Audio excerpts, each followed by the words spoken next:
I am Press Secretary Philomena Robertson, welcoming you to another edition of our post-cabinet briefings.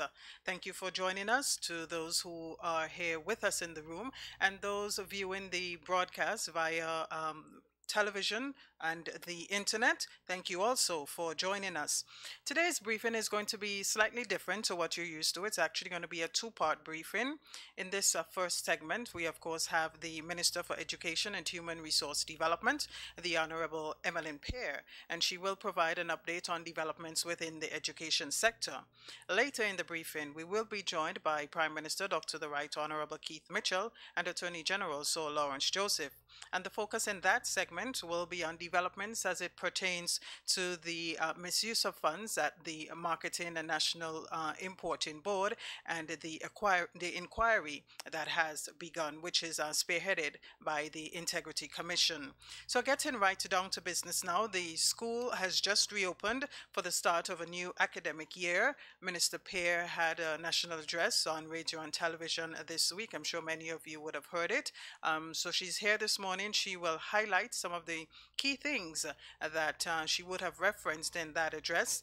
And we'll also hear more about school repairs that are ongoing, the replacement of teachers, scholarships and tuition assistance for students across the country, those studying both within country and external, and also the government's school books program, which government has again invested quite heavily in this year. Minister Pear, without any further ado, the floor is now yours.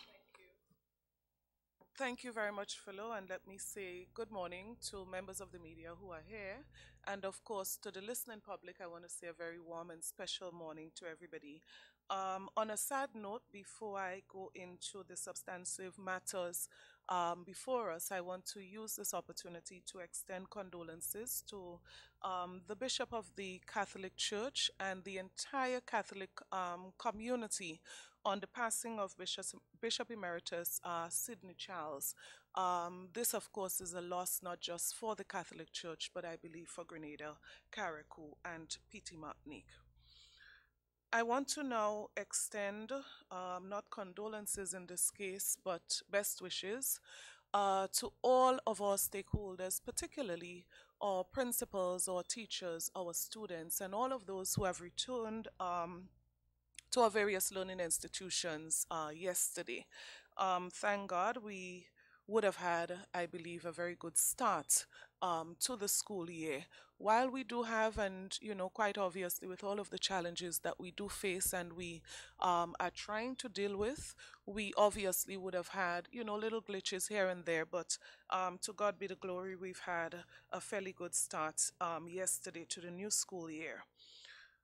Of course, yesterday and the new start of the school year at the Ministry of Education, we use that as a mark in terms of our own rolling out of the way forward for the Ministry of Education.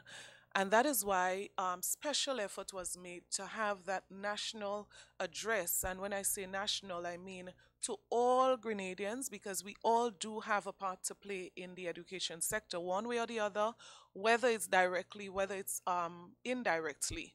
But particularly to our key stakeholders, our principals, teachers, students, denominational authorities, and others. Even you may have heard me mention auxiliary staff, because so very often we forget our cleaners and our cooks and so on, who have also a very critical role to play in the process of education. So I want to extend best wishes again to everyone and to say to them that we are looking forward to a very successful, very productive, very fruitful 2018-2019 school year. This morning, I would attempt to summarize a couple points from that address, that special address. I would also use the opportunity to address some urgent matters at the Ministry of Education, what we consider to be some urgent now matters. And I would also speak briefly to the way forward, what we picture to be those immediate next steps. In addition to that, of course, we would give the opportunity for question and answers. I would be joined by the PS in the Ministry of Education, Mr. Finley Jeffrey, and some of the details that we may need to add there. And of course, the press sec has already indicated to you that this is a two-part session. In terms of summarizing that special address on Sunday, the first thing that I want to highlight is that we are committed to focusing on continuation of the building of our education system. And there were four pillars that I pointed to: access, equality, quality, and relevance. And those are extremely critical as we move ahead. But I just want to quickly say one thing on the subject of equality. I was extremely heartened speaking to the principal of the Presentation Brothers College yesterday. As we visited that school, many of you would have followed the story of young Jeremy. And so I would have followed our team that visited the school yesterday to welcome Jeremy, and also to extend our best wishes. A presentation was made of a laptop that we think will help significantly in having him continue the process of education. But I'm pinpointing this to make the point that the school seems to have been working extremely hard on how they are going to work with the special needs students in that school. So they have creatively come up with a way of building a program, building a system within the school to accommodate and to treat equally our special needs students. And I wanted to flag this because sometimes we can come across as if because they have special needs, they are not entitled to equality within the system. And this is something we really want to focus on, of course, at the ministry and with the support of our schools. One may want to add that we still have a very long way to go, and I would be first to say this. Infrastructurally and otherwise, we do have a lot of work there, but I believe in terms of the first steps, we have made that, we've sent the message, and we continue to build on that. The second point is that we want to be more of a service center as a Ministry of Education. The engagement with our stakeholders, quite obviously, it was clearly stated that the stakeholders are not totally comfortable with the kind of relationship that exists between themselves and the Ministry of Education. And it could be a number of reasons why that feeling exists, why that perception is there. But we are committed because we see our role and we see our role in the process going forward as a key service center in education. We want to build on our achievements, the achievements on the past. And we are saying that there have been many achievements in the Ministry of Education, in our education sector in general. And we are not going to behave as if we are building from scratch. We have a solid foundation on which we can build, and we're going to continue to do what is necessary. We give credit to those who have gone before us, and we recognize those who have gone before us. The fourth thing that I think is critical coming out of that address is the engagement of our stakeholders. And not just what we have done before, but our commitment to continue to engage and to see them as critical partners as we move forward. Fifthly would be to say that we've recognized, we've accepted a number of our weaknesses. We do recognize that we do have shortcomings, but we also recognize that there are many strengths. So we want to build upon our strengths. We want to address the weaknesses that we do have. Of course, seventh, I would say, is the appeal that we have made for the support, for the patience of the general public. As I say, just as we've said about tourism, education is everybody's business. So even if you don't have a child in school, education is still your business. So we want to appeal to the general public for that cooperation, that involvement. I've appealed even to the private sector.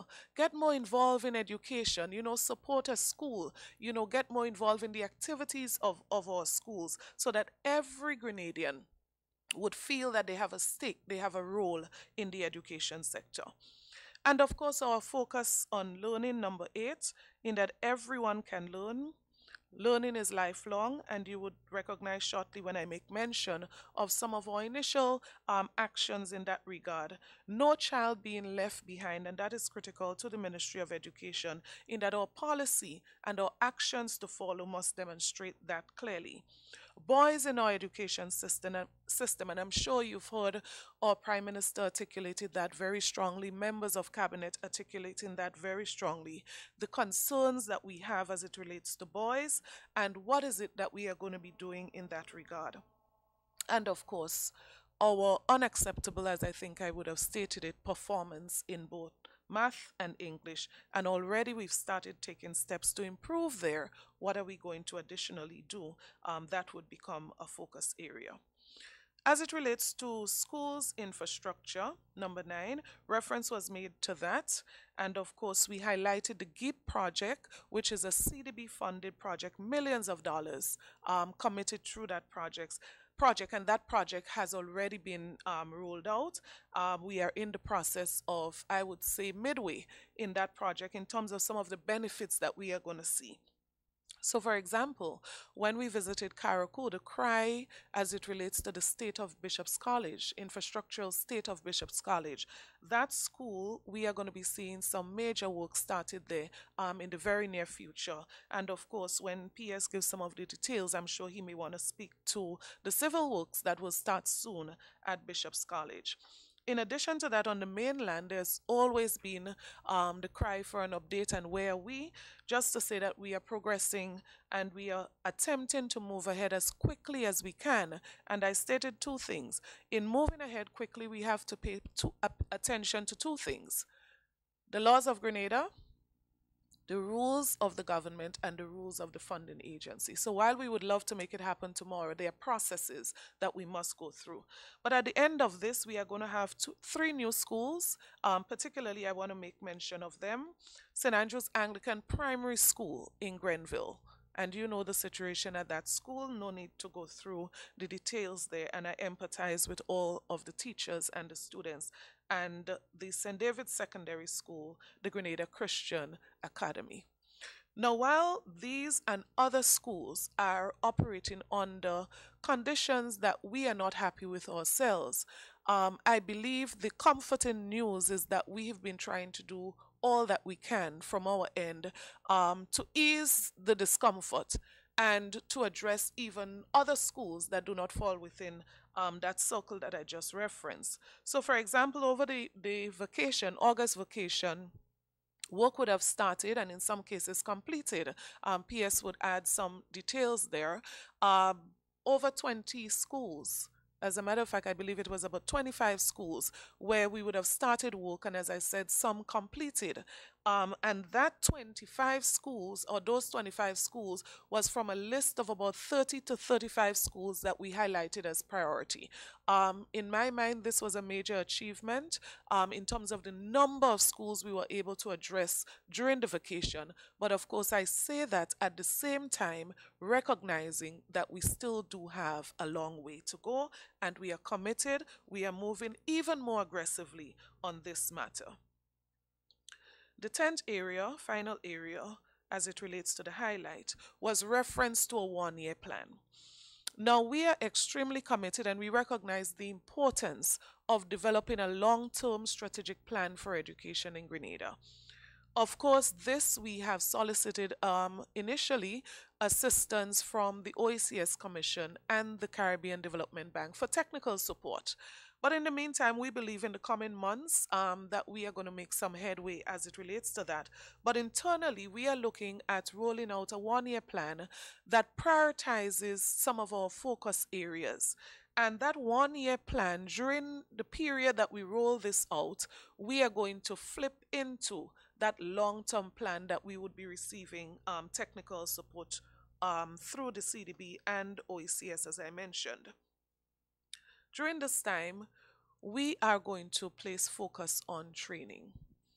We are going to place focus on repositioning, on refocusing. So already, and we are not waiting for the rollout of this plan already, and PS again, I'm sure will give some added details there. Already we've started mass training of our teachers or principals, persons in the education system. We have taken some bold steps as it relates to teachers who would have turned out to the Teachers College yesterday. And again, the details of that, we're going to try to give you an insight as to what is happening there. But of course, we believe and we recognize that there has to be some refocusing at the Ministry of Education itself. So, in the coming weeks, our senior managers, the people who are involved at the head of our system, we want to ensure that we spend some time looking back, looking at our vision, looking at our purpose, why we do what we do, where are we trying to get to? And as a team, we want to make sure that we are all on the same page, excited about this mission, excited about how do we move forward, identifying clearly what are our priorities for the coming or this particular school year. Of course, the appointment, and I did make mention of that in the address, appointment of the advisory council, because we think that is extremely important, and not just extremely important to us. It is clearly stated in our Education Act, and we want to make sure that we live up to that. The advisory council and the education board. And I would have highlighted in the address again my appreciation and my thanks to the permanent secretaries, the staff, for the kind of support we have received in this first couple months, the new team. Now, I know we have beaten up a lot on the team at the Ministry of Education, and in some cases, justifiably so. But again, I said to you, there are many strengths, and what we want to focus on, the strengths, how do we build upon those, how do we correct some of those weaknesses. So there are some urgent matters, as I said before. The issue of school repairs, we continue to work on that. As a matter of fact, work is continuing in some cases, even in the evenings after school, because we recognize that there's still some more work to be done, and we want to continue to work with the leadership of the schools on that. PS would give some more details there, but I want to make mention of the replacement of teachers. Of course, through natural means, for example, retirement. We do have persons who have gone on to Teachers College.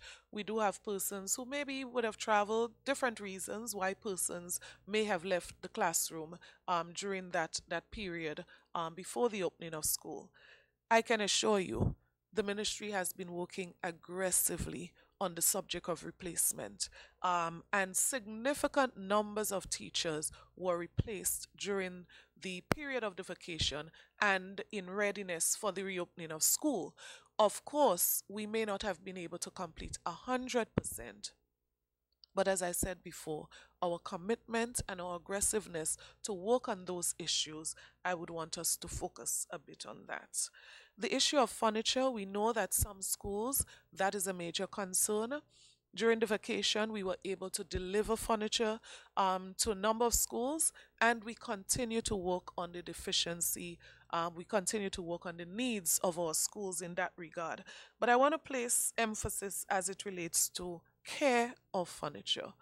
Because, of course, if we continue to put out, if we continue to expend on furniture, it means that we have to be doing it recognizing that we are doing our best in terms of caring for what we have spent on. Because it means that also the monies we spend on furniture, if we're doing so without justified reason for replacement, it means that other areas would be denied the kind of support that is needed. So I want to appeal here, not just to principals and teachers, but even students and parents, that you please consider that a chair, a table in a school, it is something that was paid for.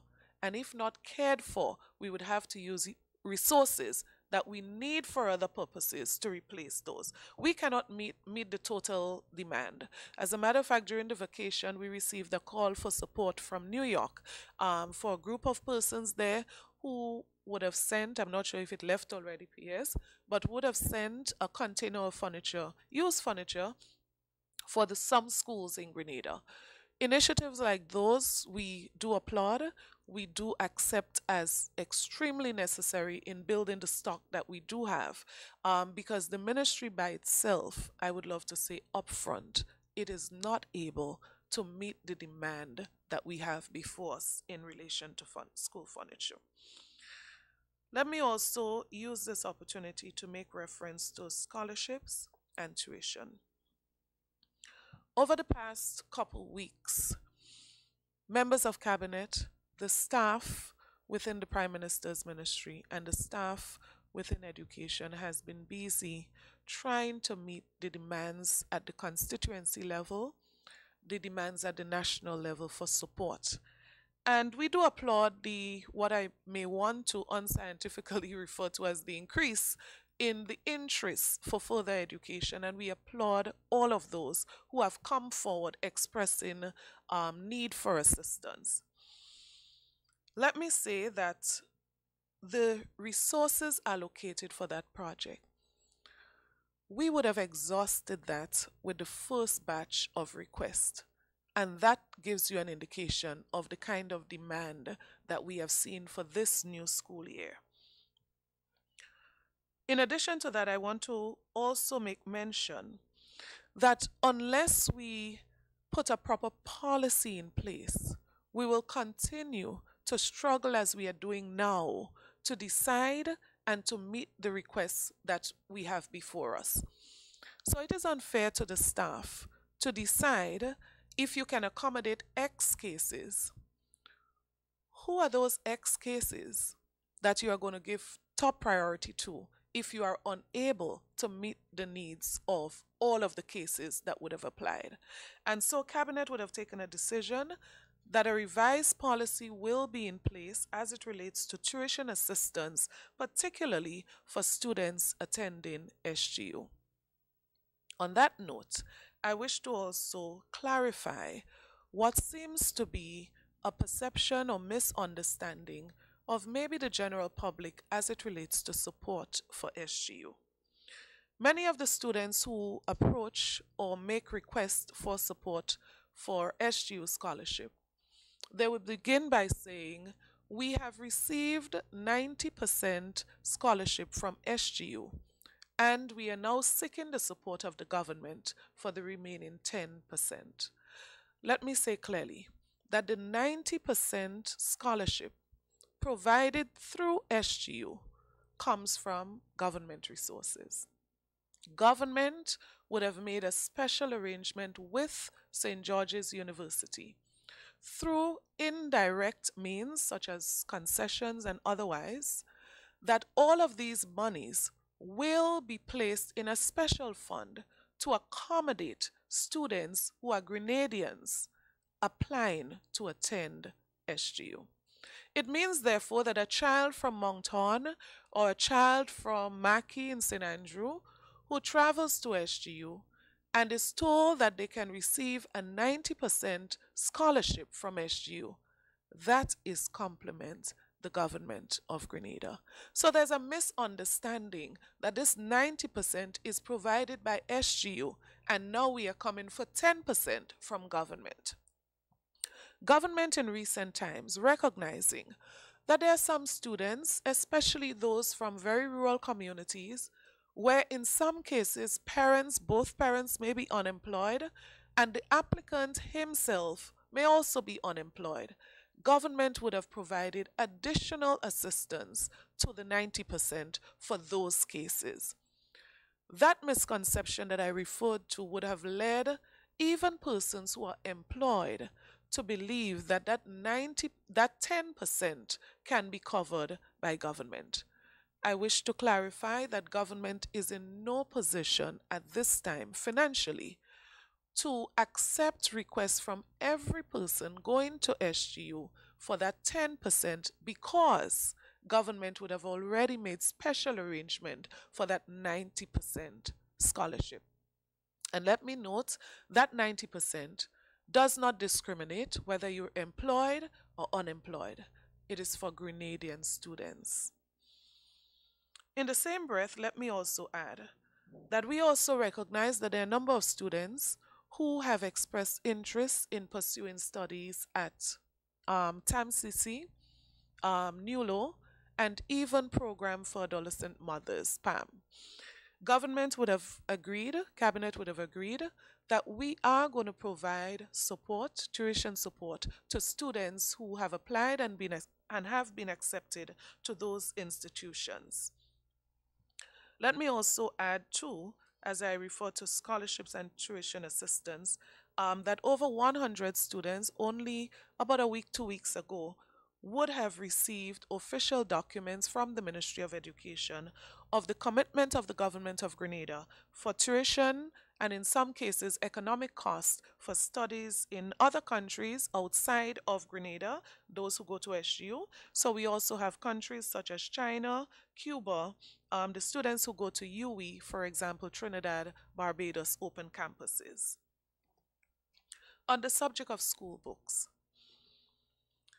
I have tried through the special address on Sunday to clarify that it is extremely false to say that this government would have stopped the school books program. Let me again try to articulate the view of the New National Party's government, even when we were in opposition. And that view, that policy is consistent now that we are in government. In opposition, we said very clearly that as an organization, we do not support, because of the limited resources of government, to fund the provision of school books to students in private schools. That was stated while we were an organization in opposition. Coming into government, and let me also make the point that we applauded the government on the introduction of the school books program. So it was not to say that we did not support this, but we also applauded on the concept in general. Coming into office 2013, this government continued to invest in the school books program and continued to maintain its policy in opposition that we are committed to funding this program to all government schools, but we are not prepared at this time to fund private schools, the school books program. Let me make the point, and I'm speaking from my own personal experience as a parliamentary representative. We have not done very well in caring for the books provided.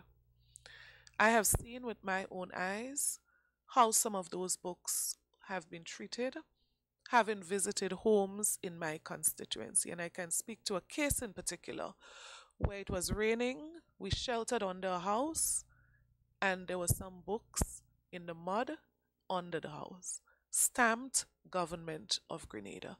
So we've not done our best in that regard. Let me also say, we have not done our best in managing the program at the school level. I hasten though to add that there are some schools, and I've said to the ministry, we must highlight those schools. There are some schools where the management of the books program deserves to be recognized publicly. In other schools, we have serious concerns. And I believe it is because, to a large extent, of a breakdown in management of that program, both at the school level, in some cases, and at the ministry level, because I don't believe at this time, even at this time, the ministry has the capacity, based on the current system, to properly manage that program. As a result of this, we have had cases where schools would have indicated that they have no books, which should not be the case if we have a revolving books program. In some cases, the request for requisition for books were never received up to the point of the ordering of those books. The ministry cannot just decide what books a school need. It means a school needs. That means that we have to ensure that those requests comes from the school to the Ministry of Education and the ordering takes place. I also want to make mention of the issue of accountability. We also have not done well in that regard. The question is, what do we do now? We can continue to say we have not done well, and then we say the same thing next year again. The ministry is very clear that immediately we have to put a system that is far stronger than the one we have now for the management of the school books program. We are very clear that persons involved in the program, and I'm speaking at all levels, at the ministry level, at the school level, will need all the support that they need to manage and implement the program. But we have to ensure that all concerned are held accountable in every possible way for the program. And that accountability must not just be the principals and teachers, yes, but it must also be our parents and our students. So we anticipate that with a new system, we should be able to strengthen and we should be able to see far better outcomes in terms of this program, which we still very highly support, noting that in 1 year, this year, government would have committed and would have spent already some $2.6 million in 1 year on this program. The spending does not match the comment that we have stopped the program. And I just want to say we continue to be committed to this, but we have to address the issue of management. I want to use this opportunity again to close by saying our very best wishes. We look forward. I believe the team is excited about the 2018-2019 school year, and we look forward to the way ahead. Thank you very much, Honorable Peer, for that pretty comprehensive look at developments within the education sector. We have been joined by the Permanent Secretary in the Ministry of Education and Human Resource Development, Mr. Finlay Jeffrey. And before we open the floor to questions, and that time will be very soon, I'll just invite him to make any additional comments he would want to in relation to the points that would have already been made by the Minister, but very briefly so. Thank you very much, Press Sec. Good morning to friends of the media. As Press Sec would have said, I think that the Minister was pretty comprehensive. And so there's not much left for me but to probably entertain questions. Just probably one or two little things. Over the last couple years, we've always noted that when school begins in September, there has always been challenges in terms of schools not being able to open because work is still going on and so on. And this year, I think we've had almost a flawless rollout. The majority of schools have opened on time. There are just one or two smaller schools like St. John Street Preschool, which had to relocate. And we had the relocation site, we had the building and so on. But then because of an unfortunate incident, the owner of the building died. And because of that, there was some delay. But they will be opening, it will be opening its doors tomorrow because we had to kind of delay on the relocation. But other than that, there has been really a flawless rollout. And also in terms of appointments, new teachers who have been appointed into the system, there is also a flawless rollout. As the Minister said, there are one or two, and those are because there are some teachers who have resigned, and they have resigned belatedly, really. There are some who are going off to study, and maybe because of certain logistical things, they were not sure. And they are now coming forward in the last week or so to say that they are going and they are writing for study leave. So those are positions, those are the little positions that we have to fill. But all in all, everything is in ready. And as we have seen, there has been a flawless rollout, and school has started in earnest. Thank you very much, Permanent Secretary. We immediately open the floor to questions because, as mentioned previously, we do have a second part to this briefing. Members of the media, please identify yourself and your media house before you ask your question. Thank you very much. The floor is open.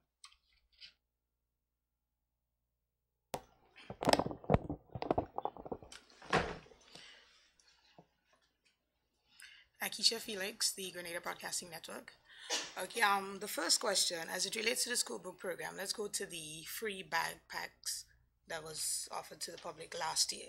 Is there any particular reason why the program wasn't continued for this academic year? So I would respond by saying that this was not a program. This was an initiative from persons who have an interest in our students and assisting our students, and they would have made a donation of school books, school bags, and we would have distributed those nationwide, but we did not make a commitment that this would be a program, a continuation would take place as a result. Of course, it's a good opportunity to appeal to persons who are capable of doing that again, that they can come forward and express that interest. Okay, our team visited the Woburn Methodist yesterday. Very nice building, but we realized that some of the teachers, they're lacking home economic and a computer science teacher. So, I mean, with a facility like this, when it is that you would see, having a teacher there to actually teach the subjects, because I mean, the facility is really good. Right, and those are some of the things. Now, let me say that we are operating under a ceiling. So there are a certain number of teachers that the system will accommodate. And so when we roll out and there are new subject areas and so on, then certain dynamics would have to change. And so this is how the system works, really. And once we have new subject offerings and new teachers to especially in TVET areas, which you have mentioned in primary schools, which is something that we will be really taking on in the coming year. So, for example, there's a new school that has been built at Munich. Now, this is kind of a model school for all the other primary schools and for future primary schools that will be built. It is really a model. There's all of the TVET, it's TVET inclusive. There's IT, there's food and nutrition, home economics, there's building tech, and so on. Those are the rooms. And so once we move in that direction, then staffing would follow. You see?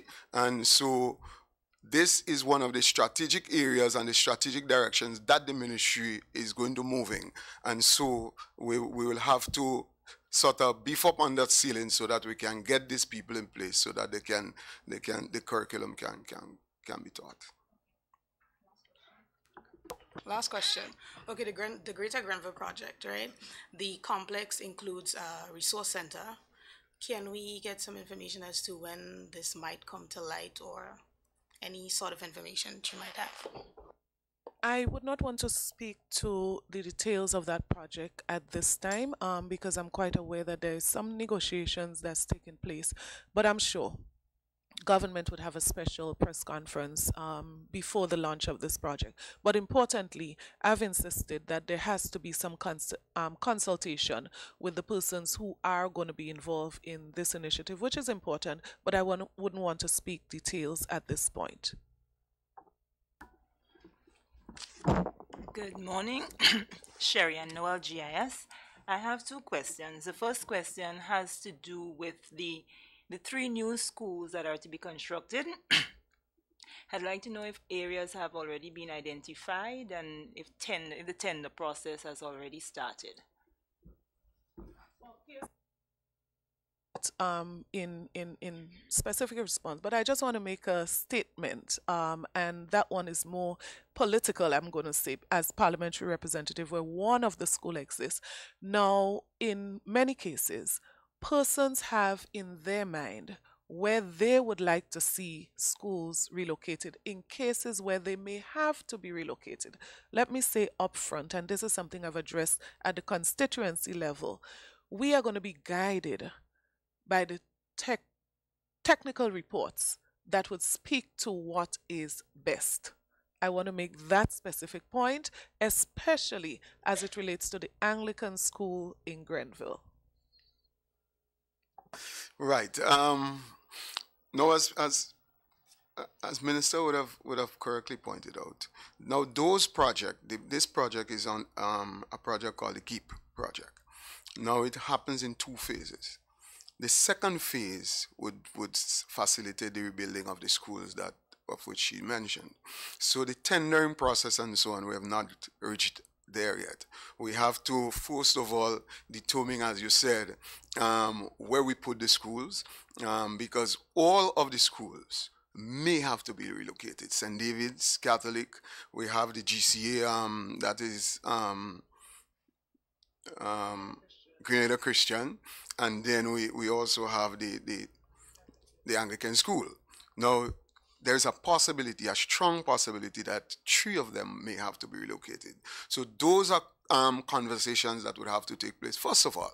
And then, of course, we would now have to do the designs and so on. So it's a process. Now, what is closer, really, would be the new wings that would be added to PBC, that would be added to the Adventist, Seventh-day Adventist Comprehensive, that would be added to Bishop's College. Those are closer. In fact, work has already started, even as we speak, at Seventh-day Adventist, because they have to do some relocation of the students, and so they have to do a temporary building, and this has already started. And so we expect that all the designs are there. The tendering process is about to start for Bishop, not for Bishop, but for PBC and for Seventh-day Adventists. For bishops, the designs are in place. And so there will be further communication with the staff and the community of bishops to ensure that the designs are what they want before we start rolling out into the tendering process. So those are closer. And then in the second phase of that project, once the first phase is on the way, the second phase will begin simultaneously, really. And those would be for those considerations for St. David's, for Anglican, and for Christian Academy. Second question has to do with to get some clarity on what is the policy for changing uniforms of schools. Right. Now, the policy is simple, and it is guided really by the Education Act. So the Education Act clearly states that if for changes of that magnitude, then the ministry is the one to give approval for change. So any school wishing to change the school uniform must first of all write for approval from the ministry. The ministry has to approve, taking everything into consideration, and then they can go ahead. There's consultations that would have to take place, right? Because there are issues. Some people, there are financial issues. There are all kind of other issues. In terms of, for instance, you, Sherry, would have went to school in Happy Hill, and when you think about it, the Happy Hill has a specific uniform, and you would want to boast in years that this was your uniform, and bap, somebody comes to change it. And there are so many past students. So all of those things have to be taken into consideration before. But the bottom line is that there has to be a process, a clear procedural issues, right? And so no school or PTA or whatever can unilaterally just decide we're changing a school uniform. It doesn't work that way. I know that you've been PS for a few months now, but I would have noticed that in, I think it was June, the July period, that Happy Hill's color is purple. I think with the gongs and so forth. Has any dialogue went along with, in terms of the ministry, in terms of them making that change, as you said that there is a normal procedure that has to be followed? Right. Well, I'm not sure of that, really. In terms of changing the color of your sports uniform and whatnot, I don't know. But in terms of changing the uniform per se, I think there were some overtures by the Happy Hill Secondary School to do that, and it was stopped, as far as I'm concerned. I do not know about the color of the sports uniform, the shorts and the whatnot. I don't know if anything went into this. I can't say and I won't comment because I don't know. Let me just add quickly a comment on this. We are extremely concerned because we have seen attempts, as the PS would have mentioned. But we are not just concerned that we've had past experiences. It has been brought to my attention yesterday that in one school, some students showed up in one uniform and others showed up in another uniform. Now, this is totally unacceptable in that, as PS would have said, the Education Act clearly defines what has to happen. In the case of that school, a request was made, and the response to that request was in the negative, meaning that no permission was granted to that school as it relates to a change in uniform. We are concerned about the implication of those actions as it relates to the discipline that we are attempting to encourage, the partnership we are attempting to encourage, and what message it sends for the education system. So I just want that to be very clear. Minister, Pear, about you spoke about the long-term plans. It's a little vague. A little more on it. You spoke about training, repositioning, refocusing. Just a little more on it, please. And your ears are very sharp. It was vague and deliberately so. And that is because we are going to be coming back here maybe in a matter of about 2 weeks, and we are going to be launching officially the 1 year plan. Reason that in the month of September, we've listed some activities. One of the activities is to engage our stakeholders in reviewing those priorities that we internally are settling upon. And that would be that period of time of the 1 year, September being on agreement with our stakeholders in terms of the way forward. So we are going to be inviting you for the official launch of that, which also includes our staff. So for example, we are guided by a couple documents presently, which includes a CDB document referred to as SPEED. Well, we have SPEED 1 and SPEED 2. We have our corporate plan. We've listened to our stakeholders. What we've done recently is to review what our stakeholders said, what is in SPEED 2, which is a document we've signed on to, our corporate plan, which Ministry of Finance and others are holding us to on delivering.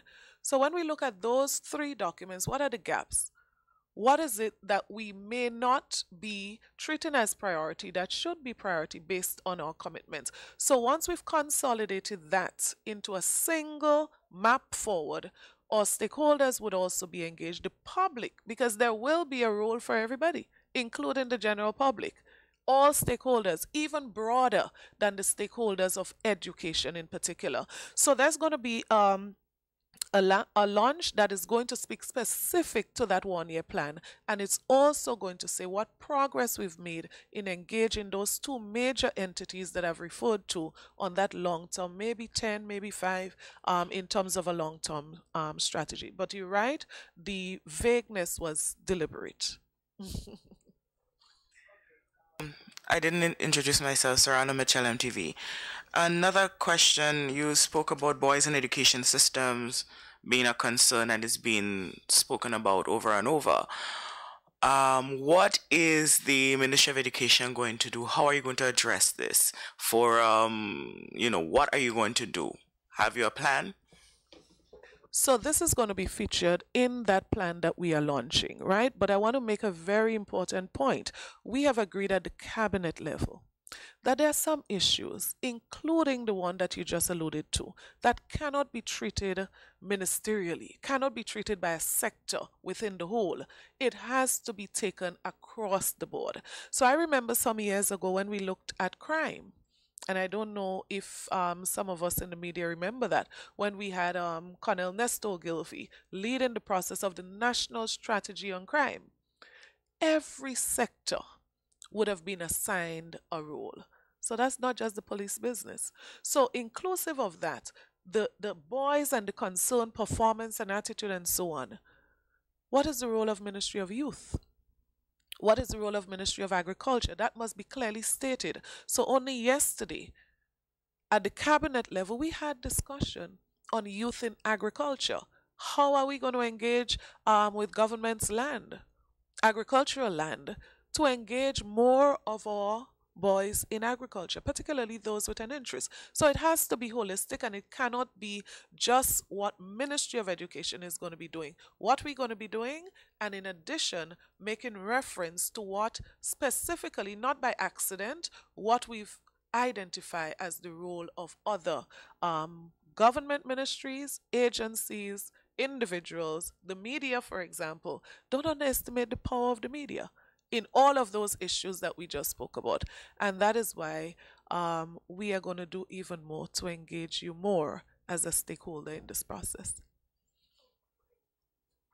Good morning, Karima Lewis, the New Today newspaper. P.S. Jeffrey, the GIP project that you spoke about, what is the budget like for that project? It runs quite a lot of millions. Quite a lot of millions. I can't give you the figure off my head, but it's a lot of millions. If we're speaking about building schools, and that's just a portion of the GIP. The GIP also has a huge training component to it. So all of the training that Minister would have been mentioning about training our staff in customer service and so on, all this can be done and will be done under the GIP. Only in the vacation, what we call students' vacation, but the 2 weeks leading up to the vacation, we had some heavy training, real big training portfolio under the GIP for teachers in all of the curriculum areas.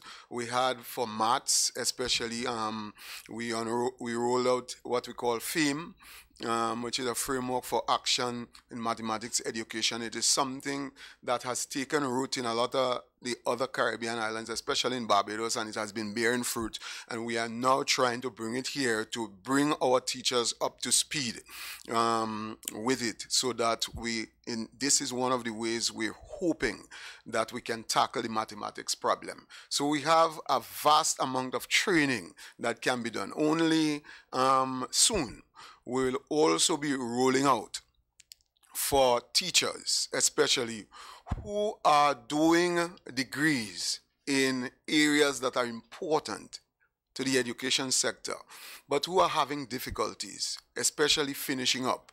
You may have a degree 3 years, you do 2 years, and you have 1 more year to do. Under the GIP, we are going to finance that further year of study. You see, so it is a huge portfolio. Plus, there's a TAMCC aspect to it. So it runs into probably hundreds of millions of dollars. And we are looking. It's big, it's broad, and there are different phases that we are. So we are now in phase 1 of the project, and phase 2 will see much more training and much more infrastructural work. Just to interject here, I'll entertain one more question. The Prime Minister is on his way, so we will be moving into the second part of the briefing shortly. But I'll entertain one more question and give the Minister and the Permanent Secretary a chance to give some final closing comments. Yeah. Minister Pierre, any update on the CEO position? The update that I have at this point, and I want to say this is urgent, it is critical, and I'm happy you raised it. The update at this time is that we are aggressively working on having that position filled in the very near future. As a matter of fact, I'm being extremely optimistic that before the end of September, we should have a CEO in place. That's how optimistic I am about this and how important it is. Thank you very much, Minister. Any final comments from you as we prepare to put a wrap on this segment of the briefing? Just to close by saying this, we are very cognizant of the fact that Ministry of Education, we cannot do this alone. We recognize the mammoth task ahead of us, and we recognize that partnership is critical. And hence the reason we've taken the approach that we've taken. Our new team would have taken the approach that we took, which is to engage and dialogue with our key stakeholders. I'm extremely encouraged by the kind of response we've received from all of our stakeholders. Every single group that we've met with pledged commitment and pledged their support. There's still a lot of passion for education. There's still a lot of interest in seeing the sector grow and seeing the sector develop. I want to therefore pledge from the ministry's end that we are going to do everything that we can within our power to work with our stakeholders and to work with the general public as we move forward, because I believe our interest is the same, our goals are the same, and we need to do this together. And I just want to say thanks to everyone for their support. Thank you very much, Minister. P.S. With a minister so comprehensive and thorough, I mean, she leaves very little room for you to add anything, but I'm sure you'd have just one or two final comments. Well, only to say that I believe, as Minister would have said, that education is all of us business. I think we should rebrand and use the whole tourism branding. It's all of us business. And really and truly, no country can rise above the level of its education system. And with that in mind, I believe that we have some exciting challenges ahead of us in the education sector. But together, we can do it and we can make a difference. My sleeves are rolled, the minister's sleeves are rolled, and we are ready to put our backs into it. Thank you very much, Permanent Secretary Finlay Jeffrey, and also to Minister for Education and Human Resource Development, Honorable Emmeline Pear. I sat here listening, and I am just in amazement of the many positive developments that are happening within the education sector. And we know very well that there are challenges, but the Minister and the Permanent Secretary have indicated, that steps are being taken to ensure that we beef up on the areas that are not so strong. There's a one-year plan that is going to be rolled out, and they're also going to look at the medium and long-term development of the sector. So that is certainly very good news for the education sector. So I would want to thank them very much. The Prime Minister has arrived, and we'll soon be moving into the second part of this briefing. But before we do so, a quick break, and we'll be right back. It is said that education is the key to success. The Grenada Development Bank believes this to be the truth. Hence the reason we have made it our prerogative to ensure that your key is in safe hands with us. Here is how you can unlock your success with an education loan from the GDB. We offer you 3 loan options. We've got our regular student loan, our work-study student loan, and our special student loan. Our regular student loan is for persons who wish to pursue full-time tertiary level education. If you are a permanent employee who wish to study while continuing your employment, then our work-study loan is for you. Our special student loan is in collaboration with the government of Grenada, geared towards vulnerable persons who would like to pursue higher level education.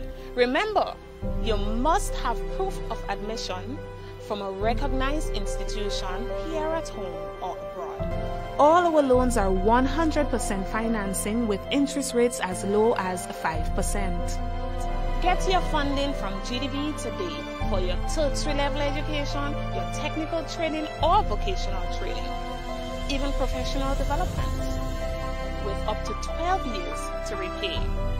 Your future success is today. Grab it now.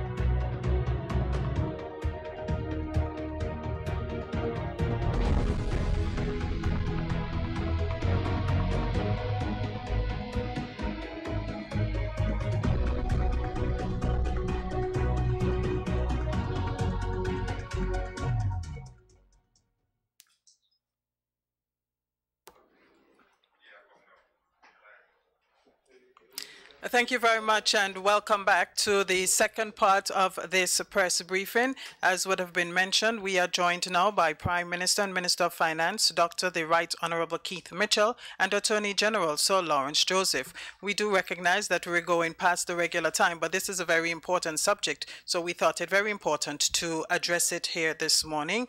Without any further ado, I now invite the Prime Minister to take the floor. Thank you, Press Secretary. Colleague members of the press, thank you for your patience, of course, having to take this extra session. But I think it's the issue we're dealing today, I think it's extremely important in the public interest, so we thought it was necessary to do it precisely today. As you recall, I had announced previously the need to set up an inquiry into the affairs of the management of the marketing board. After several information and rumors and speculations and all sorts of things have been in the public domain, and of course whenever a government department is under scrutiny or is under that cloud, as it appears, then the government has a fundamental responsibility to act appropriately. So we did announce the necessity for some serious inquiries to find out exactly what happened. Now I make the point that based on what we've seen that, and of course know, that there were issues related to the function of the marketing board before 2013. But I personally did not want it to get the whole issue of this inquiry get mixed with any political connotation, and thought it was necessary for we to confine ourselves to the period that we have to account to the people of the country. That's from 2013 to 2018. So in doing so, we promised such an inquiry, and we promise that we will do everything to go to the heart of the matter, and that we will in fact bring the information to the public, and that no one will be spared. This is the promise we made. Subsequently to this announcement, we found out later that the the Integrity Commission had in fact, within their own rights, had initiated some investigation as far as the marketing board, based on, of course, information that reached them in the public domain I mentioned before. In doing so, I sought the advice of the legal department and, of course, the Attorney General, who is here, and he will explain in more detail on the legal aspect of this. And in going through the act that established the Integrity Commission, it was clear that within that act they had the power to do precisely what the government had announced that it wanted, which means that they have the powers under the Public Inquiry Act to have a judicial inquiry, to call in witnesses under oath, and to ensure that everyone that may have information to get to the heart of the matter during those last 5 years will be called, and that no one will be spared.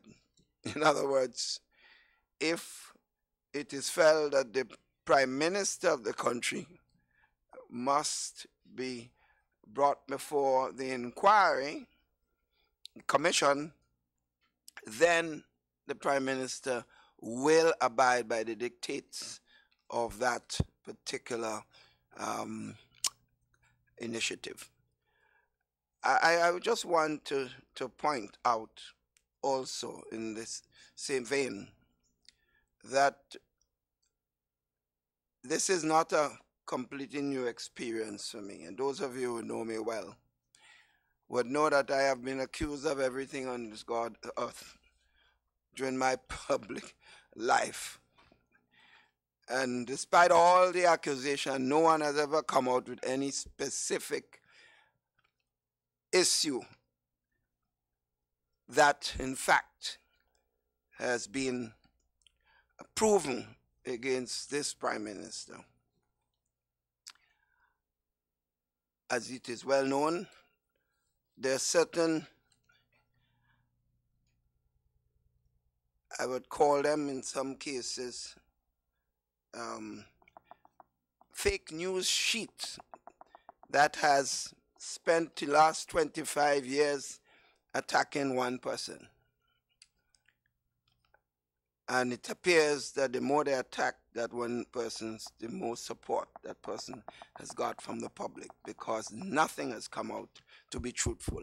And that also, when I was being accused of walking around Europe with a briefcase of $500,000, and I explained to the nation exactly what happened, you know, then I established a public inquiry against myself. Many people thought I was crazy. But since I had nothing to hide, and I know that I did nothing wrong, I felt comfortable that I had to do it in the public interest, because I placed myself far below that of the country. Country comes first. And that's why I have no difficulty in establishing, initiating, and supporting, not initiating in this case, because that the Commission, Integrity Commission is one initiating this, and we are supporting it. I have no problem doing it because I believe it is necessary in the public interest to have such an open and transparent commission. So I just wanted to be very clear that the announcement this morning meets the commitment that we made to the country, that such a commitment, such an initiative will be undertaken. I don't enjoy it. I want to make it very clear. I have no interest in seeing anyone hurt. I have no interest in ensuring that people suffer unfairly. My only interest is the truth must prevail. The public finance must be protected at all costs. And therefore, this is the interest which this is the condition in which this inquiry is being dealt with at this particular time.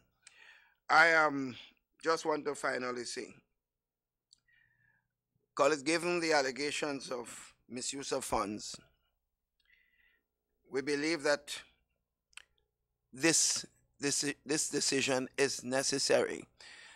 I know for a fact at a recent consultation in St. Andrews, it was reported that the farmers were implying that some information came out there that a lot of wrongdoing took place at the marketing board with the funds, and that many of them were suffering because they were not paid for their services, which is extremely unfortunate.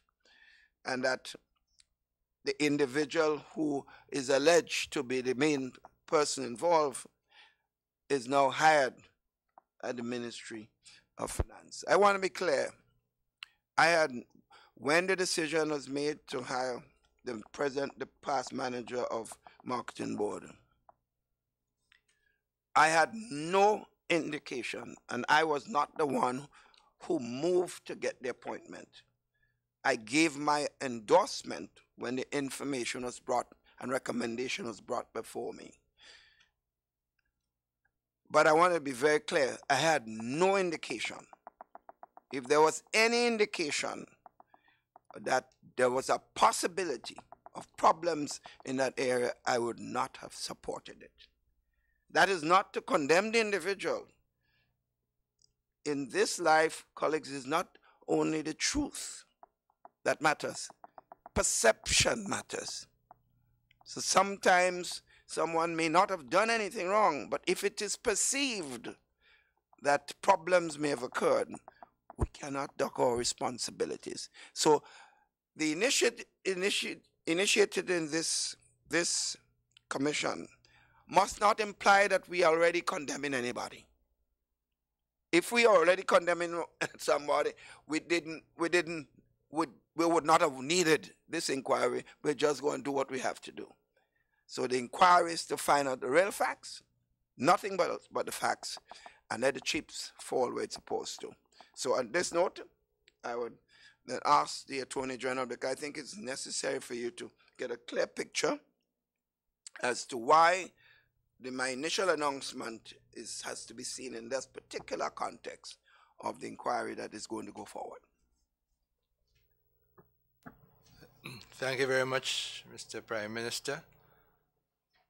And as I see it, my role is merely to indicate to you the legal aspects of what the Prime Minister has indicated to you. And I must say that with reference to the decision of the Integrity Commission to undertake an inquiry into the Marketing Board, we see here that in the law there is provision for that. There is the Integrity in Public Life Act of 2013, and in truth and in fact, in accordance with sections 12 and 13 of that act, the Integrity Commission does have the authority to investigate any public body, such as the Marketing Board. And it is my understanding that it is not only the Marketing Board that it has been investigating, but the Marketing Board is just one of the bodies that has been investigated. Investigation started early in August, and it is continuing.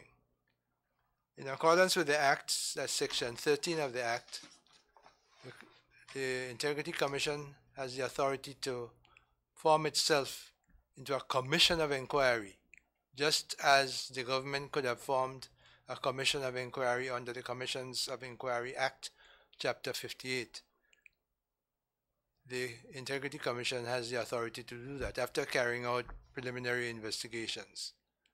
And in accordance with the Act as well, it may examine the practices and procedures of all public bodies, as I said. It may instruct, advise, and assist in the heads of public bodies with respect to changes in practices or procedures which may be necessary to reduce the occurrence of corrupt practices. In all cases where it considers it appropriate to do so, it may make use of the services or draw on the expertise of any law enforcement agency, such as the Financial Intelligence Unit or the Public Service in general, such as the Audit Department. It shall have the power to authorize investigations, summon witnesses, require the production of any reports, documents, or other relevant information, and to do all such things as it considers necessary or expedient for the purpose of carrying out its functions pursuant to the provisions of the Act. That's section 12 that I earlier mentioned.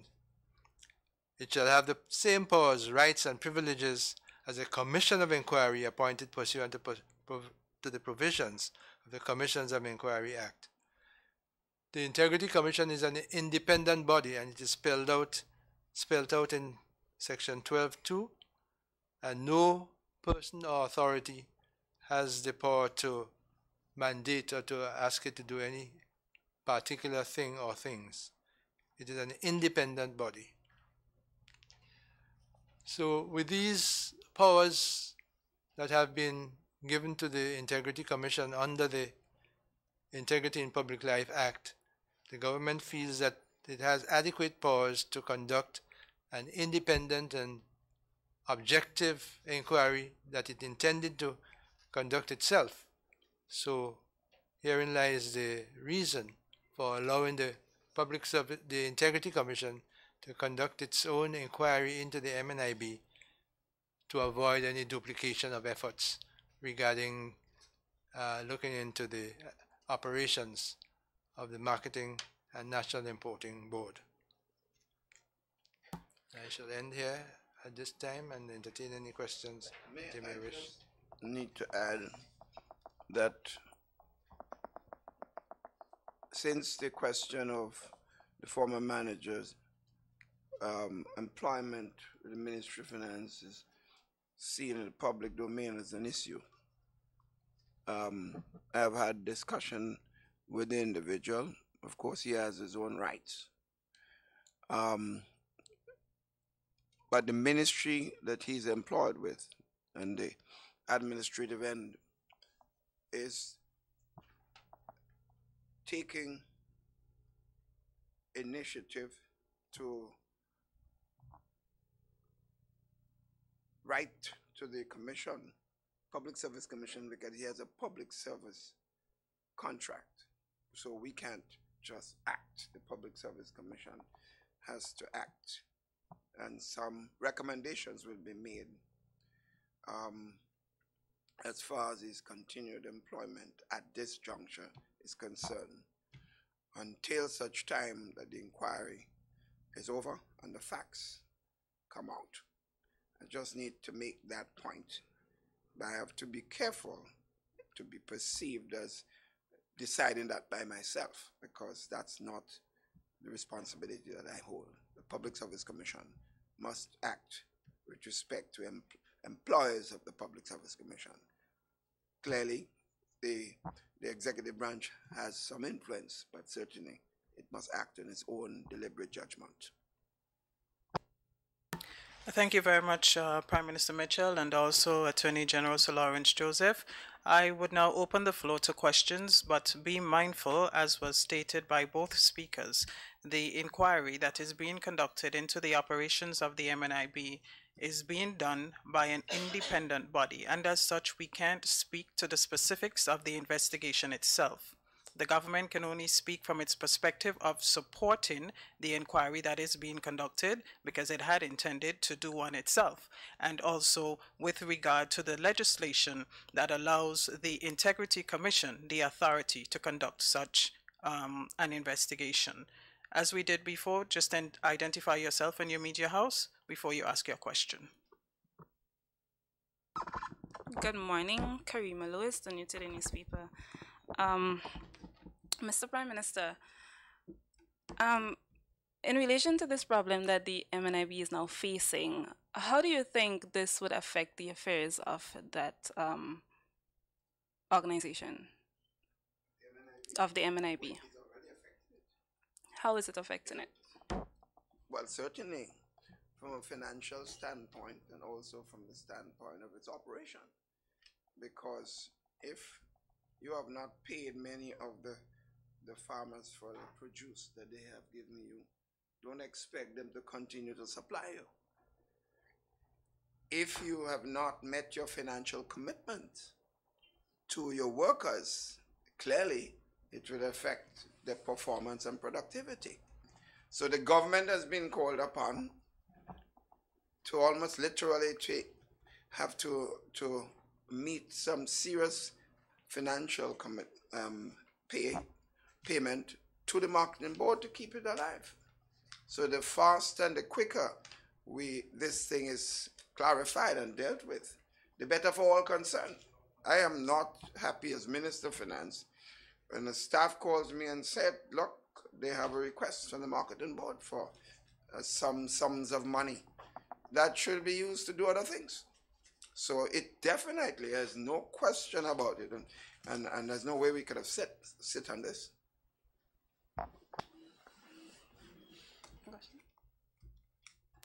Do we have any further questions? Okay, Akeisha Felix, the Grenada Broadcasting Network. My question might stray a bit because it has nothing to do with MNIB, but I do have a few questions for you. Exactly. So my very first question, let's retrack a bit to oil and gas, right? Okay, so you are aware that Trinidad Petrotrin is actually on the verge of closure, right? And right.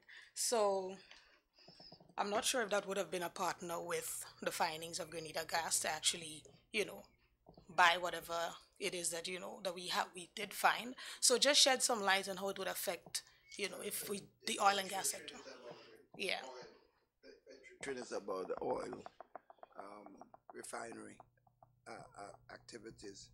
The gas find that we have will not be affected, as far as I understand. Not technical capacity in that area, but from what I understand, it should not. In any event, gas is something that's easily can be dealt with by other sources of other companies and other jurisdictions, so it's not going to be a major problem for us. Another question. The Consumer Protection Bill that was passed last year, right? And it's yet to be enacted. Can you give us a time frame as to how soon consumers would actually be able to benefit from the bill? That's a work in progress, and I think it's something that we're concerned about. We firmly believe that the stronger a consumer protection agency is in the country, the better for the consumers. Because as you know, a number of things are happening in our society. That if we had a very strong consumer organization, we'd be able to deal with it much more effectively. So that's a work in progress. And the Ministry of Legal Affairs and the Ministry of Finance and others are working to see how quickly we can bring this. I hope and pray that it can be done very soon. The sooner the better. Okay, so another question. We have information that there's a new director at GIS. Can you shed some light on that for us? Well, I don't have that information. The Minister of Information did not inform me. Okay. I have a new press secretary. Yeah, but well, I don't know. She has not told me anything about what I've heard in the grapevine. I could say it. I don't even know it's true. I haven't seen the document that the present director of information has resigned. That's what I've heard from pretty reliable sources inside the system, but I haven't seen any documentation. Okay. I plan to talk to the gentleman myself personally, because we have a personal relationship. Okay, so let me be brief for the final two questions. Okay, so can you reveal the findings for the 2018 investigation as relates to Panorama? Or you don't have any information on that? No, I don't have that information at this point. Okay, so finally. Yeah. Okay, so the physical planning unit, some of the officers was on site with the silver sands and so on, with the wall and so on. Okay, so any information that you might have to share? Well, the truth is, my friend, the information on this thing only hit me yesterday. Because, in fact, I had to ask, what is this noise all about? Someone sent me a WhatsApp and informed me, am I aware of this? So since then I've not had any formal, because my physical planning unit, I just came from the Ministry of Finance. Normally they are there at the Ministry of Finance co-management meeting. I would have been able to question them. I have not had a chance to do so. But they were down there at the site. Apparently, that's what I understand from the administrative end of the Ministry of Finance, who's their supervisor. So I don't know the details. So I've had some information based on sources I've spoken to, but no official. And what I know is that the investors will not want to do anything that, of course, create problems for the society and themselves and the people. So I just wait to hear from them first, and then officially government will make a statement in this regard.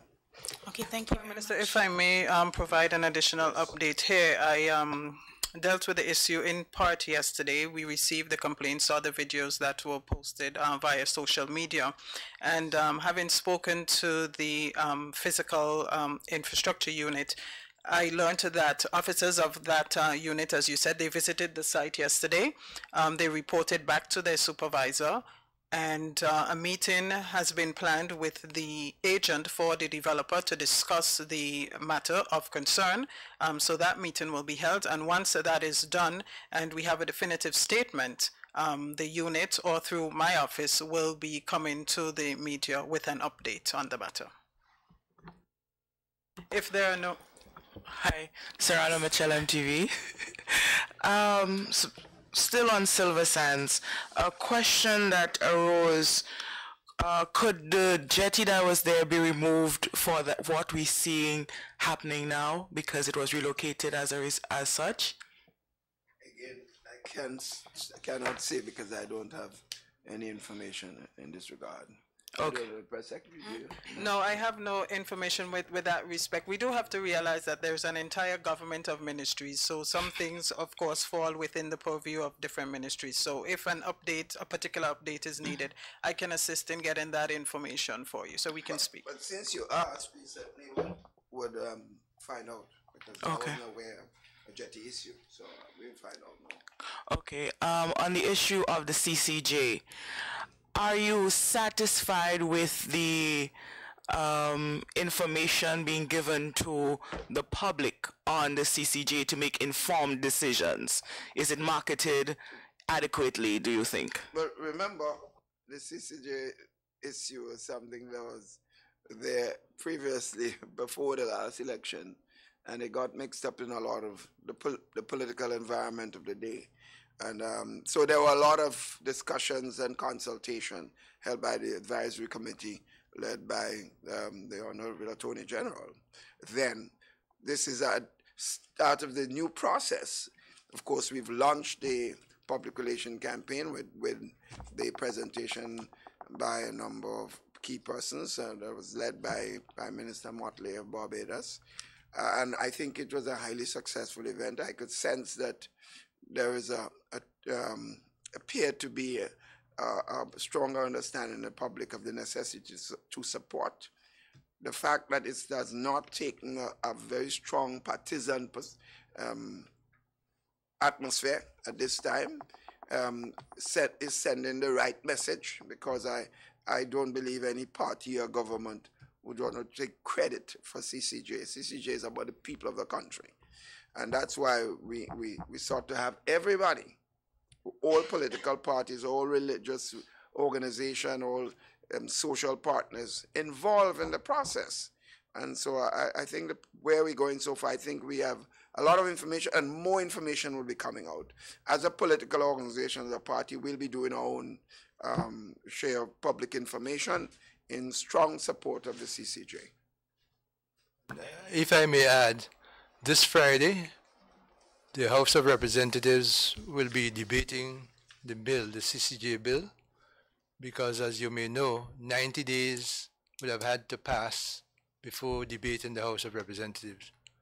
Those 90 days passed earlier this week, so on Friday the House will be debating the bill, and hopefully the bill will be passed in the House of Representatives, and sometime after, very shortly after, the Senate will be debating it as well and passing it. Thank you very much, Attorney General Sir Lawrence Joseph. There's one final question on the floor. I'll allow it, and then we'll wrap up. Thank you. My favorite media. Mr. Prime Minister, it is my understanding that former Press Secretary Keisha Grant will be Grenada's High Commission to London. Can you confirm or deny, please? No decision has been made on that. There are some recommendations, but no decision yet. When it's made, we will, in fact, inform the public. It's no to Keisha. No, I did not say. I said no decision has been made officially yet. There's some recommendations have been made. So we leave it there at this point. And I don't want to take over the responsibility of the cabinet of the country. I can't do this. I'm only chairman of the cabinet. Right? Thank you. Okay. Thank you very much, ladies and gentlemen of the media, for being here this morning. To our listening and viewing public, thank you as well for joining us. We'll see you again next Tuesday. It is said that education is the key to success. The Grenada Development Bank believes this to be the truth. Hence the reason we have made it our prerogative to ensure that your key is in safe hands with us. Here is how you can unlock your success with an education loan from the GDB. We offer you 3 loan options. We've got our regular student loan, our work-study student loan, and our special student loan.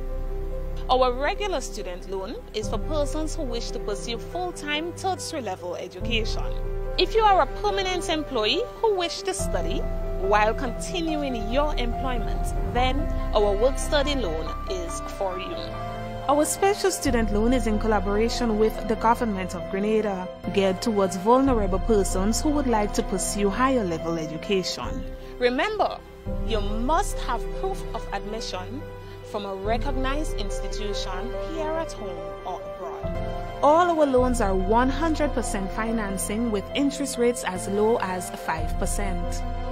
Get your funding from GDB today for your tertiary level education, your technical training or vocational training, even professional development, with up to 12 years to repay. Your future success is today. Grab it now.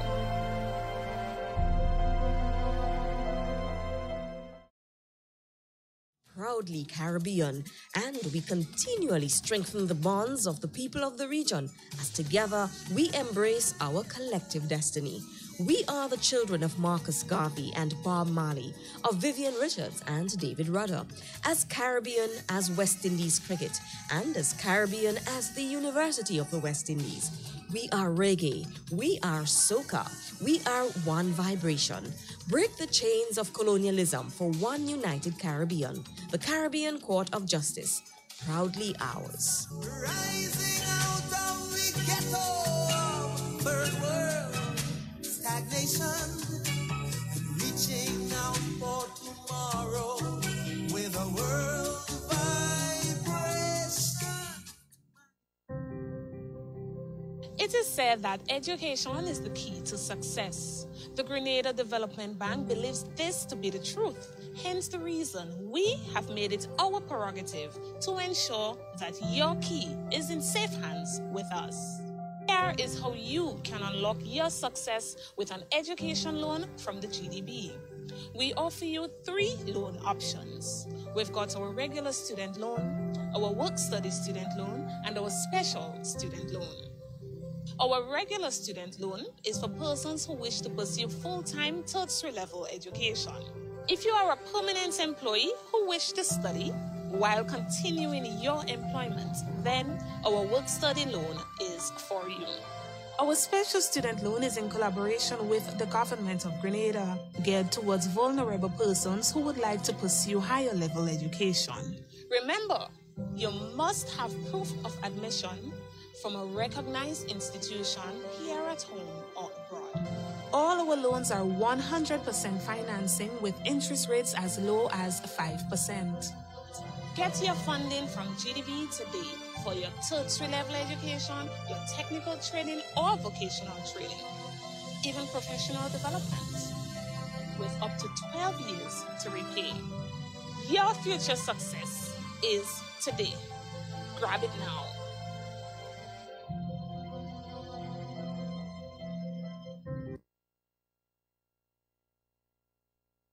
Stay up to date with all that's happening with the new national party, NNP. Send us a message via text or WhatsApp on 405-8683 with your name, email, and constituency. Stay in the know with NNP. Get updated.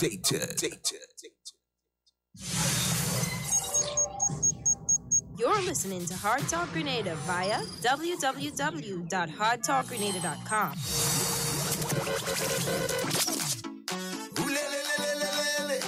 It's that time again for partying. Start the thing. And good morning to you, Grenada, Carrie, Kupiti Martinique. Once again, it is time for Hard Talk. My name is Sheldon Scott. I'm Devon Romain. Yes, indeed. And this is Hard Talk. Mr. Cameraman, fix the camera. Yeah. Once again, it is time for Hard Talk. My name is Sheldon Scott, Devon Romain. Yes. And we're live on 97.5. And 89.5 CRFM. 89.4. Wait, now, what are doing? Watching the braining working there, right here. 92.9 Sister Isle FM. And 94.9 We Vibes Radio in Brooklyn. Good morning to every one of you. Yes, indeed. And we're also saying a special good morning to all of our online listeners, yes, wherever you are on this beautiful planet, and the most beautiful place to be on this beautiful planet. And I'm trying to tease the beautiful women that's online. Boy, stop teasing people. But I miss out the ladies, right? So just... You will get yourself in trouble. Your high water mark low, you know. You will get yourself in trouble. All right, go ahead. Steady. you'll get yourself in real trouble. Yes, indeed. So, good morning to you, Hannah and Denise and Louisa. No, we're not going to put up pictures and harass you today. Brenda and Brenda. Yeah, Brenda and Brendoy and Brenda. So, Brendoy and Brenda. Yeah, so good morning to all of you. Yeah, we hope that you all are having a fabulous day today. We just came off of the post-cabinet press briefing, a little longer than normal, and we'll have an abbreviated program today. Due to that, we have a shorter program than normal today. And beginning, we had the Honorable Emlyn Pear, Member of Parliament for St. Andrew South East, and our Honorable Minister of Education. Yeah, and together with Mr. Finley Jeffrey, the Permanent Secretary in that ministry. And they would have made several announcements. So, Devon, you heard them. They were speaking about new schools? Well, yeah, one of the highlights there was the announcement of 3 new schools that in the process of getting ready to be built, and namely the Grenada Christian Academy. That's the school up at Pearls, up there in St. Andrews. Then the Anglican school in Grenville, the primary school, that's located close to the fish market, right there. Okay, and the St. David's Catholic Secondary School. Right. What the permanent secretary said, there is a strong possibility that these schools will be relocated in terms of where the present location is. Right. Most likely that they will be built on other lands, and so. But there's a lot of discussion still going ahead with all the stakeholders, and so, which will include the churches, the parents, and everything, the Ministry of Education, and everything like that. What I can say there, Devon, is that discussion, particularly in relation to the St. David Catholic Secondary School and relocating it, has been going on for several years now. Yeah. Also the Anglican school in Grenville. Yeah. When it comes to St. David Catholic Secondary School, I know that there was an issue. The church board that is actually in charge of that institution did not want it moved from that location. But the problem is this. If it remains in that location, you're going to have to spend too much, tens of thousands, maybe hundreds of thousands of dollars every year to continue repairing and repairing and repairing, because it is open to the elements. The area is generally unsuitable to the structure remaining there, and you're going to continually end up with that problem. You can understand that there's nostalgia. You could understand that people who may have gone there over the last few decades and so on, who've continually gone to that school, who've graduated, and so there's this sort of nostalgia to the school remaining in that specific location. But the location is unsuitable and, in my humble opinion, untenable. So it should be relocated. At the same token, we've had them saying that the school itself, we've had them saying that the school itself has been crumbling. In fact, I think there was something quite recently in the news with the new principal. We know that the last principal would have died quite recently, and there's a new principal there. And they would have been complaining about certain aspects of the school, but it's nothing new. That discussion has been going on. And it has to get to the stage that either government just builds the new school and decides that, look, we have a new school in St. David, and so if the church wants to continue with the school in that location, that's up to them. They're going to do what they have to do on it. Government absolves itself of all responsibility, or that the church is willing to work with government and have the school in a new location. And even in discussions with the St. Andrews Anglican primary school too, I mean, that discussion has been going on for years. And one of the reasons too is basically in terms of the relocating of the school, the agreements with the church board again, which comes into play, and other stakeholders in terms of coming up with a final decision as to what to do. Either you remain there or relocate it. So I think the discussions is basically heavily on the way, and so on. Very soon, these things will rectify. So and the thing is that it's a good thing that the ministry has not made these decisions arbitrarily. They have been discussing with the different stakeholders. So you expect to see pretty soon that they would have PTA meetings, bringing the Parent Teachers Association, and other stakeholders. Even as I said, there's a certain amount of nostalgia attached to it because you feel a little something. That's your school. That's where you remember walking up this road as a little 11-year-old Exactly. for the first time. You remember walking up that road for the first time to go to school at that location. You remember your first day at that institution at that location. The way the wind would blow at a particular time of the day, or how it would feel when the rain falls and so on. You're in school. So you remember those things and you want it like that. But you have to remember that if we have to provide quality education to our children, the facilities in which we provide that education must be safe, secure, and must be conducive to learning. And that is definitely, it is partially the situation now, but it can be improved. And to be improved, these institutions should be moved. Oh, yeah. That's my view. They should be moved. And I'm glad to see that the ministry is moving forward on that. I know for St. David's Catholic, I know that at a point in time, I'm not sure what they're looking at now, but I know at one point in time they had been looking at La Sagesse. Yes, as a possible area to relocate it. Yeah. I think La Sagesse would be the perfect area for it, in my view.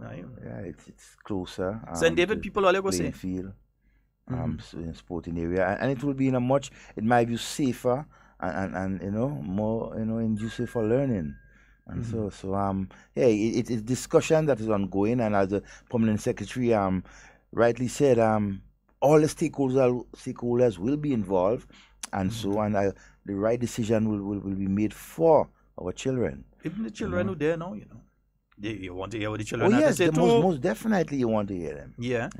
When it comes to the school in Pearls, that school starts to outgrow. Oh, it outgrow everything about that school is outgrown. Even the capability outgrow the size of the school. That's sports, academic, everything. They have that school handling scenes. Yeah. So they deserve a proper definitely. They deserve a proper facility. And I really want to say hats off to all the administrators, the principal and teachers and all those who basically have been keeping that school going and bringing it up to where it's at, seeing that it's a pretty young school. And additional to that, even though you have, we're looking at that aspect of it, understanding the statements made by the ministers in relation to the exams, recently completed exams and looking at the way forward in relation to the exams. And was in a conversation a little bit earlier, and I think it's important for us to remind persons of this. Government can build new schools. No problem. Government could build new schools, could source funding, either through the CDB or through some other source or so. Bank or whoever, Build brand new schools. Canadian government, US government, British government, Australian government, find funds. Build brand new schools. China would come in and build 6. No problem. But after you build these brand new schools, and after you have teachers trained to the hilt, and we have some very exceptionally good teachers here in Grenada, if you, the parent, don't play your part and don't take up your responsibilities, everything gonna fail still.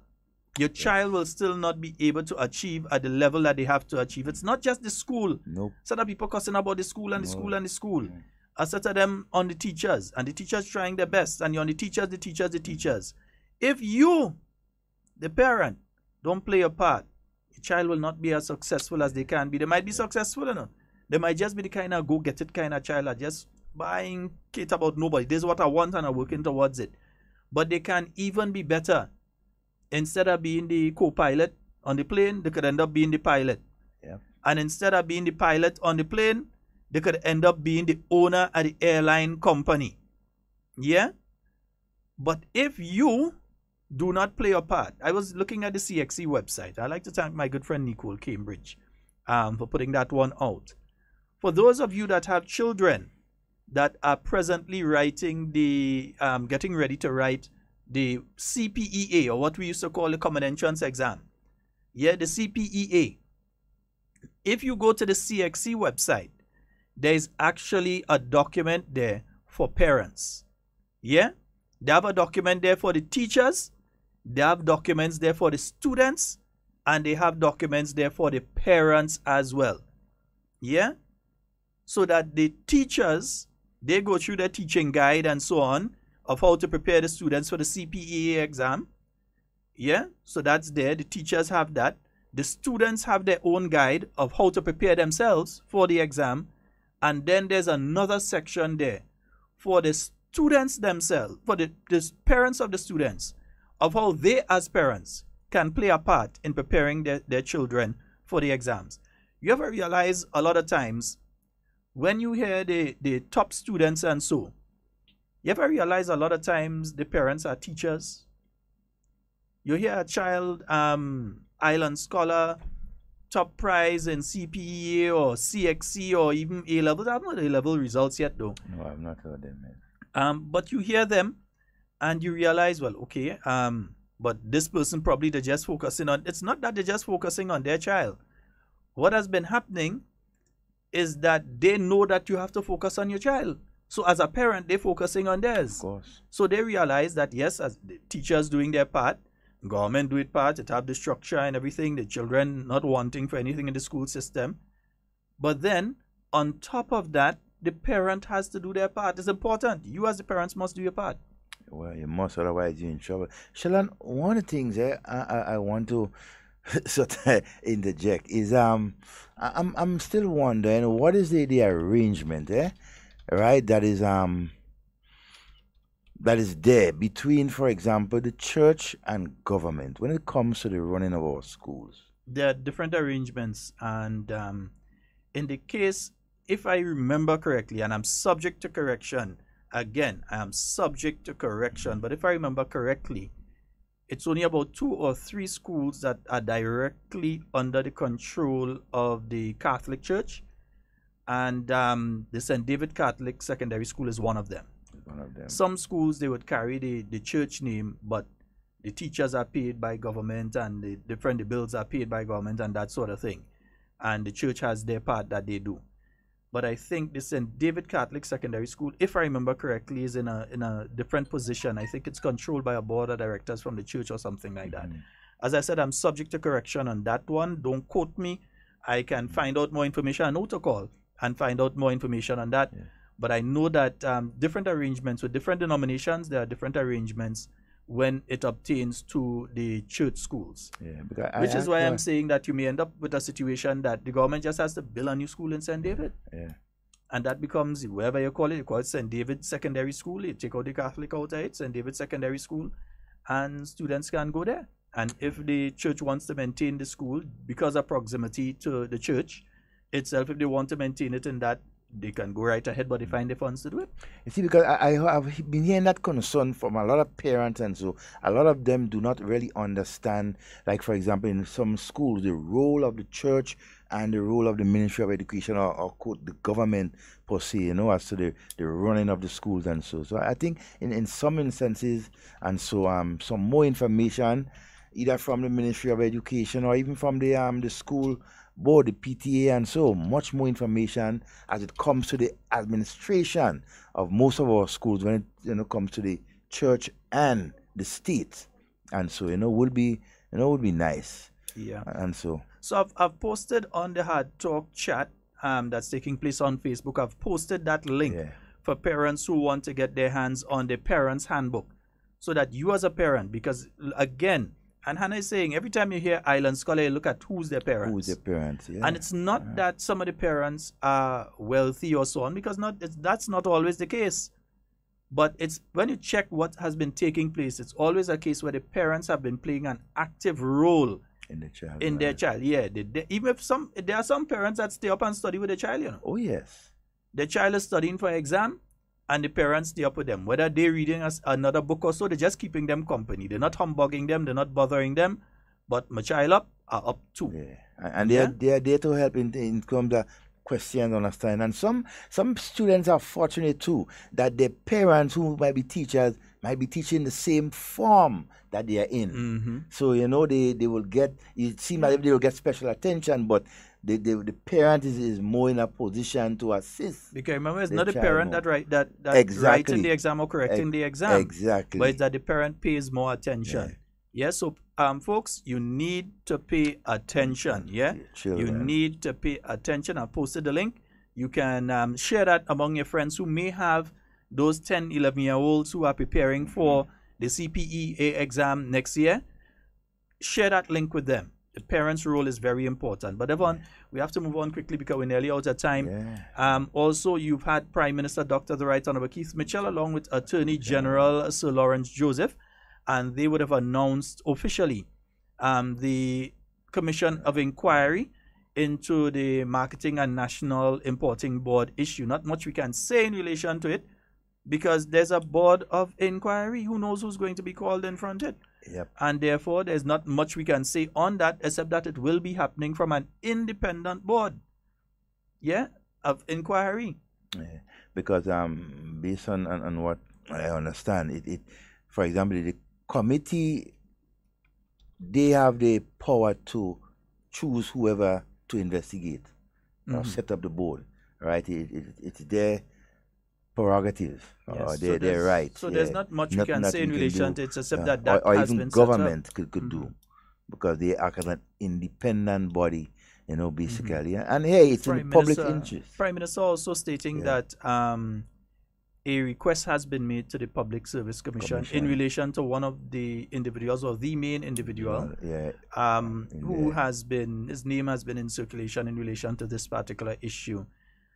So the Public Service Commission will do what it deems necessary in relation to that individual and where they place. Somebody's trying to call. Let's see. Good morning and welcome. Morning. Hi, morning. I'm just calling to a point, right? I'm a parent of the child in CPA class, right? Yeah. But I don't have no affiliation with computer. Okay. But what I will do, I'll find somebody and let them show it to me. Yes, that's important. It's very important to do that. No, very important. Yes. I will take the principal of the school my child into, and I'll let you show it to me. Yeah. Wonderful. Or here's what, my dear. If you would like, call me a little later.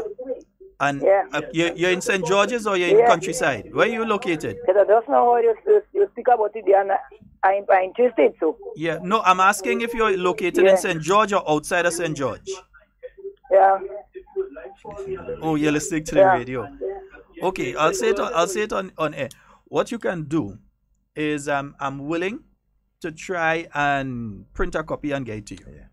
Yeah. No, I want everybody to do well, So I'm willing to find my own resources and print a copy and get it to you. You just get to me after the program. But you know that, look, the interest that was shown by this lady right there, this parent there, because she don't have access to the computer or she's not au fait, but she wants it. She wants it, and that is the kind of enthusiasm and thing that we want to see parents take and do, and so it's very important. That's why we say to you parents on a whole that it is important for you to play an active role. I'll tell you something. My 10-year-old, I speak to his teacher every week. Multiple times every week, and even during the summer vacation when you would think that the teacher gone about, I can tell you that particular teacher, she loves her children. She couldn't wait. I think she was more excited to go back to school than the children. I'm telling you. And that's a beautiful thing, the enjoyment of being a teacher. That is what we need. More persons who enjoy teaching. Right, I think our children will benefit a lot more. Some persons are teachers; they're there, they do their duty and so on. That's it. But delegation. Before we run out of time, Devon, and good morning to Karakou and Petit Martinique. How a principal in a school could decide on their own that they're changing the uniform? That's crazy. This. What kind of mawet is that? So you have a school that open. And one group of students going with one uniform and the next group of students going with the next uniform. That is madness. Because the principal at that school made a request, and I'm speaking after Minister Pierre here, the principal of that school made a request to the Ministry of Education to have the uniform changed. That request was denied, and the principal went ahead anyway on their own. That's disciplinary action. So come yesterday morning, you see in one set of students going in one uniform and next set of students going next uniform. And here's the problem now. Now, how do you deal with that? Because what you're going to do, tell one set of parents they have to go and get a new uniform, or tell the next set of parents, those children have to stay just so until next year. until it comes to the next school year. Or That if, to use that. Or if the parent say, okay, you know what, let me just do what I need to do to, But it's unfair. Yeah, it's If unfair. it's It's unfair to the it is me, the parents. principal, paying for all of them uniform. Of course. Your salary, they going and pay for all of them children uniform. They buying bolt of cloth, you didn't know where you're coming from. No, that is me, and I dread it. That is not a good Lucky thing. That is not a good We thing. have a to do. call. Good morning and welcome. Good morning. Hello. And you might be our final caller. Good morning to you. Hello. Hello, good morning, Mr. Good morning. Scott and Sheldon. Well, Devon and Sheldon. Yeah, I'm so sorry. Yeah, Devon and Sheldon. Yes, St. from Jacksonville. Yes, I just want to make a quick comment.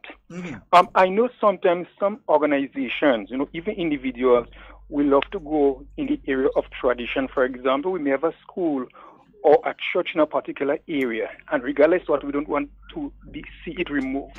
But my prayer is that for the St. David's Secondary School, in fact, I visited Grenada a few months ago, and I drove past that area. The area, it's not suitable. We see it's on that large grade. So my prayer is that the church board and the PTA, they will make an intelligent decision with the safety of the students in mind. As you talk about parents playing an important role here with the children, I remember when our kids were smaller, what my wife and I do, we stayed up, we help them as much as we can. But when they reach to university level, I was not able to help them again. So what we do, what we promise them, wherever they have problem, just let us know, and we're going to find help. We're going to find the resources. And my thing is, parents, we need to encourage our children. We need to bless them with our words. As last year, when I visit one school in Granville Convent, I looked up and I see some from 3 students, and I look up and I say, you students, I pray that when I come back here within the next 5 years, I must hear one of you are the principal of St. Joseph Convent. When we pass by the schools or we meet students, we need to encourage them. Do not say you cannot make it or you don't. No, we need to bless them with positive comments. My gentlemen, I know time is running out. I have a lot to say, but I will stop now. Thank you so very much for the wonderful job you have been doing, gentlemen. God bless you. Thank you very much. Thank you very much, my friend. Yeah. But I still trying to understand this one, man. That's madness. How you could just decide on your own, you're changing it. What, we'll talk about that for that. Yeah, definitely we'll talk about that. We run out of time. Yeah, folks, that's all the time we have for Hard Talk today. Remember, November 6th, it's coming up. Ooh, the it's referendum day. And there's a meeting that's taking place. Honorable Kate Skeeter Lewis, she has a meeting. Yeah, time? 6 p.m. Yeah, so that's taking place at the Tivoli RC School. Yes. I'm seeing 5 p.m. on this. 5 p.m. Yeah, I'm seeing 5 p.m. So the Honorable Kate Skeeter Lewis, she's having that tonight. And it's going to be at this evening at the Tivoli RC School. So you could go out and hear some of what has been taking place in the constituency. And there's some other meetings. We'll keep keeping you informed of what has been going on and what is taking place and that sort of thing. All right? Nice. So that's all the time we have for Hard Talk today. It's been wonderful being here with you. In whatever you say and do it safe and secure. We'll be back, God's willing, tomorrow. God's willing, as Neni does say. God's willing. Make sure and put God first. Yeah, inshallah. Right? Yes. So tomorrow on Hard Talk. My name is Sheldon Scott. I'm Devon Romain. And in whatever you say, do it safe and secure. What are we speaking to and with you? And not about you. Yes, we love each and every one of you. God bless. There's so much going on with the NNP, and we're just getting started. From candidate launches to contests, events, and breaking news. Be in the know. Get notified first about big events and announcements. Plus, we're here to listen. We want to hear from you. Leave us a comment. Tell us what's working and what's not. Like what we're doing? Let us know. The NNP is working for you. Interact with us on Facebook. Come on, Grenada. Get connected. Like us on Facebook/NNP Grenada and keep moving.